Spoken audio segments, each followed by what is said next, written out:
You're mentioning sort of the work that's already being done by the collaboration of the state partners, and you mentioned also the commitment that the workforce partners have already put forth in the benchmark since July, and even before then with all the work leading up to the rollout. But you also stressed the roles of each one of the stakeholders involved in this process and this initiative. Could you explain why the benchmarks need to be embraced universally by everyone? That includes not only our state partners, but also the CEOs, the local boards. Could you elaborate a little bit more as to why it's so important for them? They're very, very important. The companies in our state are a very, very important partner. We're trying to prepare the Maryland workforce for the opportunities that are within the workforce and that we can predict are going to be there into the future. That involves education. That involves training. That involves a collection of data and information. And if we're not getting the inputs from the business leaders in the state to know what they want and what they need, we're not going to be able to do that very well. So the collaboration of the CEOs in our state and other business leaders is essential. Otherwise, we won't have the most prepared workforce that otherwise we could have. And you also talked about collecting the data and getting information to the business owners, the CEOs. I guess my question regarding as a follow-up on the messaging, how are the workforce system partners getting the benchmarks of success message out there to the front lines, to the local boards, to the CEOs, to members of membership associations?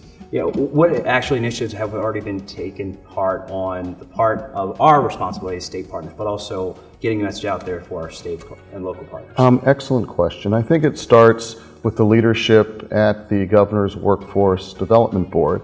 At each one of our quarterly meetings, we sort of announce, we give an update on the progress of the benchmarks. Occasionally, we'll even have an interim presentation on it.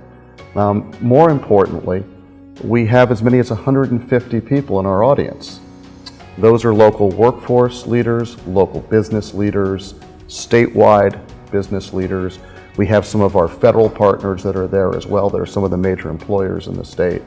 And it is first and foremost in our discussions.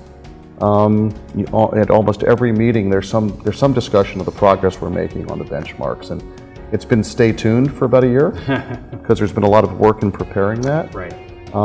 So we've been really rolling that out. And now that we've launched our rollout in July, next step is really to go out and make presentations to the local workforce boards in the state of Maryland. And it sounds from, as you said, really starting from the top, taking that sort of approach is exactly what you'll probably be doing with the local levels.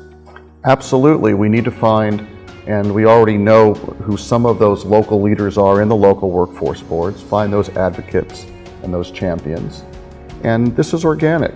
We're doing it the organic way, the proper way, a holistic way. And if you do it properly and holistic, you need the whole ecosystem of workforce, which of course involves the employer, the employee, the student, the person looking to be trained in a skill.